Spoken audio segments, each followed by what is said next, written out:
Hello everybody, Jose Joe Fish Keeping. This video is more of a follow-up video for one that I did about 4 or 5 weeks ago. This is regarding this tank here, the Discus tank. I call it a sad day for the Discus tank. You can go back and look at it where I go more into detail as to what happened. But the bottom line was, just a quick review, was that I went to the Keystone Clash. I was there over the weekend, left on Friday morning, came back on Sunday afternoon. Before I left, the FX6, the filter, the flow was kind of low. The output was a little bit low. And I said, it'll be fine. My error. Anyway, so when I came back, all the fish were mouthing at the top. So I did pretty much a 100% water change. I changed 80%, started filling it and draining on the other end. So essentially I did a complete water change of the tank. Usually that does not harm them. I've done it many, many times. So anyway, what happened basically was that it was really a user error, which was more medication related. I did say in the other video that you got to follow the warning, don't mix medication with another. Prior to that, one of the fish, one of the blue ones, I noticed that it had a hole in the head.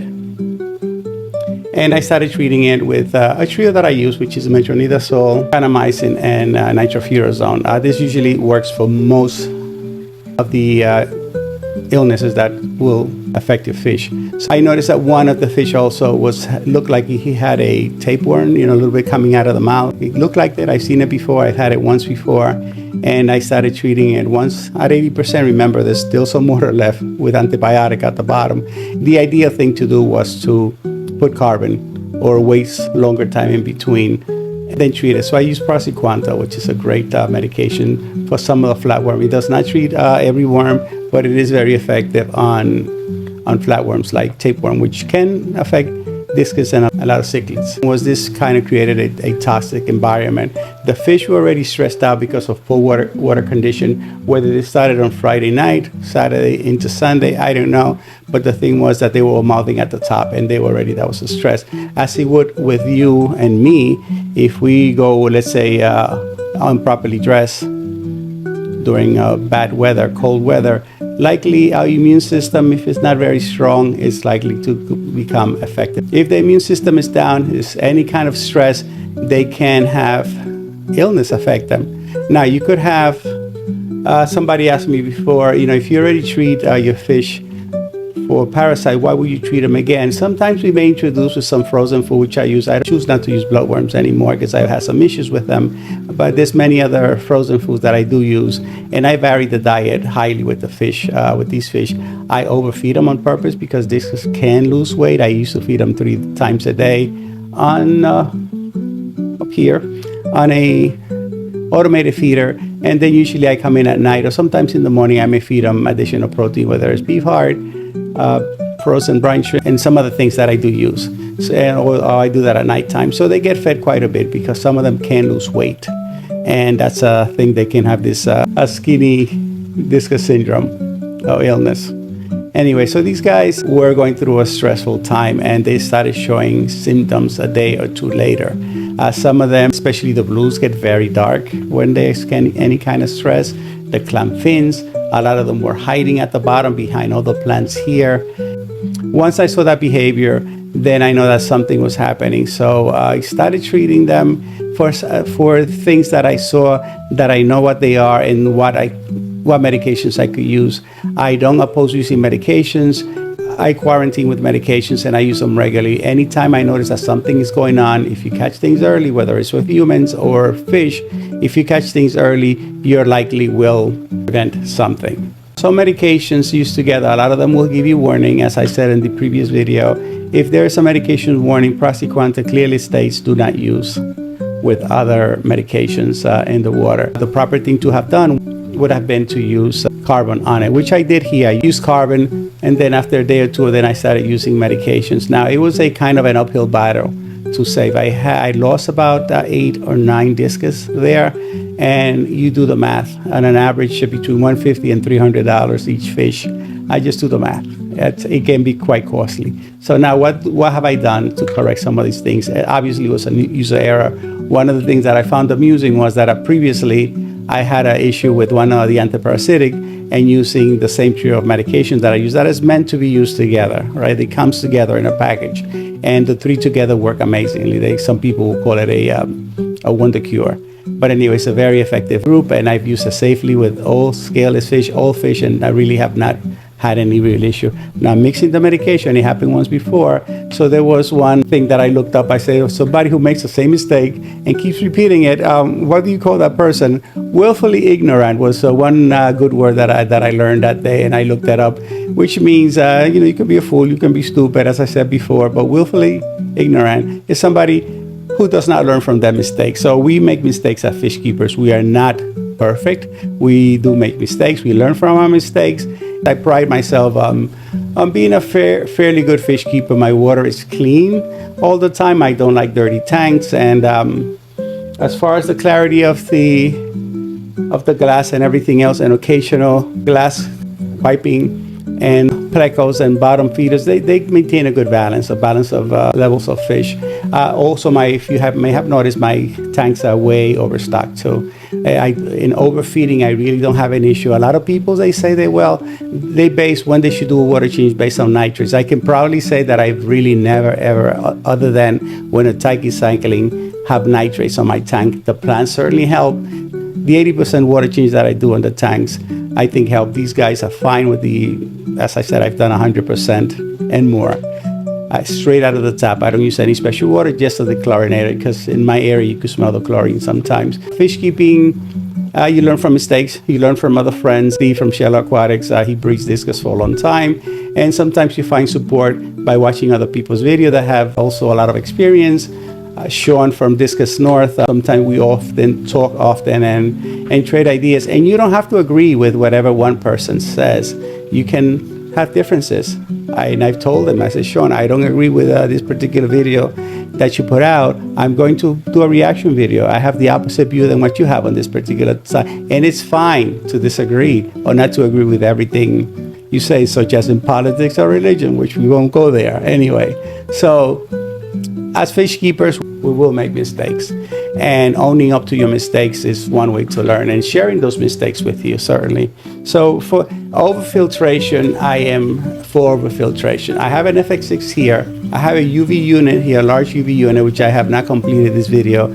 I did some other videos on UV in general, but this one I have not completed a video on this one. I was using an old filter that I have, an old Eheim, and I was using an outside pump because the pump itself was not working that well or giving me the output that I wanted for the UV. So I had an outside pump just driving the water through the UV and back in there, but the flow rate was not great.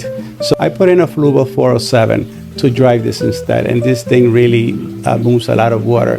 So we do a lot of redundancy. I do redundancy with my fish tank. So I have two heaters and most of the display tanks. So if one fail, the other one will kick in, so they don't get too cold. I use an Inkbird temperature controller, so if the temperatures go up, it will stop them from cooking the fish. Again, these are redundant system, and we're filtering the same thing. I keep back here somewhere is purely a mechanical filtration. It's a Magnum water polisher by Marineland, and I have the 407 as I mentioned. Now the tank clarity before the overfiltration, just with the FX6, I was able to keep water clarity. I don't have all the redundant system on the other tanks. The Discus, I keep redundancy for a reason. I do have redundant heaters on some of the others, but not as much as I do with the Discus. They're my prize fish, and certainly they're very expensive, so any loss can be major. So right now these guys are, most of them, if you see behind, they're very active. They're all out up front. Anytime I'm near them, they're by because they're looking to get fed, and their colors come back. Some of them, there's one blue one back here which I will show you on screen, that he's still kind of dark. There's another orange one, large one up there. I think she's the largest one. She's been skinny, and I've been having issues with her over time. I've taken her out, overfed her with mostly protein stuff on a separate tank, and she's gained weight. I put her back, so she kind of went down again with this thing here. And this white one on the corner here, I don't know if it's on screen right now. Mother of Pearl is one of the names that they have for his red eye, completely white. He goes by other names also. I can't recall the name right now. But anyway, the point is that these guys have, after this changes here, this blue pair here, they laid eggs. But of course, in a community tank, they're not going to progress. So I just leave them alone. Once I don't try to breed on purpose, but occasionally I may take a pair out to try to breed them. I have some here that are about exactly 2 years old right now. One of them is in the middle right here. The bottom line with this video is do be cautious with medications. I said this before. They've kind of come out of the woods, I would say. Looks like the blue ones back there, the female is cleaning the filter again, the pre-filter, so it looks like they may lay eggs again. Mistakes are common for us as fish keepers. It is part of the hobby. One of the other YouTube friends, I have another channel, George from Aquaballs, he has a lot of discus, and he says, Jose, this is fish keeping. Of course I know that, but it's just to say that this was on the previous video. So of course it's just showing you the nice tanks, not perfection, but not showing beautiful tank, nice planted aquariums. This is what it is most of the time, but we do make mistakes, and sharing the mistakes is also part of the hobby, which is hopefully somebody else can learn from your mistakes and not make them again. So water quality is certainly one thing to be mindful of. There's a lot of stuff that I said about discus. I'm talking about this conversation here about the discus. It can be any fish. This can apply to any fish. Certainly they can be more sensitive. Water change is not an issue for me, not major water changes. Poor water quality certainly can affect it. Again, as I said, pure out of the tap, only the chlorinator, that's the only thing. I do 80% water change once a week. Sometimes I have gone as much as 2 weeks without a water change when I go away, and they're fine. One other thing that I wanted to say is that a while back, somebody, which a lot of the times, a few videos that I made, he always has something to say on the contrary. My opinion is that he's one of these people who will say that basically their way is the only way of doing things. And if you say something, they have to find a way or show it, prove it to me. Some of the things in fish keeping, they're based on your own experiences, not necessarily research that we do, but just on observations that you make on your own. And one thing he said was, well, Jose, you can, what you're trying to do is trying to bring your own professional experience in medicine and try to bring it into fish keeping. It's not the same. Well, I disagree highly with that comment. The reason for that is that a lot of us, our day jobs, other than fish keeping, our day jobs are very different. A lot of us are in the service industry. A lot of us can be lawyers, doctors. I have a few friends that are fish keepers and have channels that are doctors and nurses. It's impossible not to bring your own personal life or your experiences into a hobby. For example, if you have somebody that comes into, let's say, my emergency room, and they come with certain symptoms, and we may call that the person has altered mental status. They're not acting, they're normal, right? So what do? We throw everything but the kitchen sink at them because you know they're sick, you know they have some sort of an infection, but you don't know what it is because lab results may take 2 or 3 days in some cases, especially cultures. So you treat them with broad spectrum antibiotic. You get an x-ray within the half hour or less, and you get, okay, not a pneumonia. You may do blood cultures to see if they have a blood infection. That takes 2 or 3 days. You can do a urine test. In fact, you can do urine cultures and urinalysis. So then you can quickly find out what it is not. But in fish keeping, we can do that. We don't have, some large facility may have their own vets, but we're not vets or even play one on TV. But we will use our personal experiences based on prior situations. We'll use stuff that we know that has worked in the past. A lot of the medications that we use in fish keeping and veterinary medicine, they're the same medications. So it's still an animal. We're animals, fish are animals, dogs and cats are animals. It's the same medication used because they're the same, not in every case, but mostly they're bacteria that are in the same families as affect humans. Some can be the same bacteria. It's hard not to bring your own experiences and practices into the hobby. If you're a woodworker, as I went through high school, I went to a vocational school, I went to nursing school, I worked as an auto repair person for the length of my college career. And then after I graduated, I wanted a job in a specific place. So I continued working, even though I had already my license as a nurse. I continued working at this auto shop until I was able to do it. I also had a business as a licensed contractor, and I did a lot of woodwork. So I'm bringing the woodworking knowledge, making some of these cabinets of my own that are better than what you get with the fish tanks. I just buy the fish tanks, I do the cabinet for them.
it's inevitable for you not to bring your personal experience and whatever your profession is, and bring them on and use some of the tips, whether they're mechanical things, whether plumbing, certainly can use plumbing, these mechanical things also. Everything, fish keeping has a little bit of everything. So I do disagree that I am not trying to be a nurse for the fish, but certainly I know how medications work. If something is not working and you're treating a fish with a medication, and the medication after a few days, 2 days, they're not improving, you're going to switch to another agent. We do the same thing with people. Or until we get cultures back, I say, we cover every possibility with a broad spectrum antibiotic, but now we know what the causing bacteria is, so we can treat it, eliminate the others, and we're just going to treat now that we know that it's a pneumonia, for example, or urinary tract infection. Sometimes we don't know what it is. We've tried everything, so we call in a specialist. We call an infectious disease person that knows some illnesses better and some bacteria. So then they give their opinion. They say, no, this antibiotic works better for this particular situation. So you can use some of the practices in your hobby that you use in your daily life too. So there's nothing wrong with that. So just avoid costly mistakes. Sometimes use common sense and do the best you can for your fish. Do whatever works for you. I do what works for me. So these guys, again, I said, most of them are pretty much out of the woods. Some are breeding, some are laying eggs, and they're pretty good, and they're very actively eating, and their colors are back, except one of them looks a little bit dark, but he's eating well. And I did what I can, but it was kind of an uphill battle. My wife would say, why don't you do a water test? I said, listen, it's not the water, it's not nitrates, it's not ammonia, it's not that, it's just there was poor water quality, and it was a cause and effect thing. So we dealt with it. I did not lose all of it. I was afraid that I was going to lose all of the discus because they were all acting weird, and some of them more than others wound up with wounds, fungal infections, and I just treated each thing as I saw it. So I had my 7 tanks here. A lot of them were occupied with different. I was treating one for fungal, one for another bacteria that I think it was, and some of them responded and they did well, and they're back in here. So thank you for watching, and hopefully we all can learn from each other, even if we don't agree with each other. Thank you so much.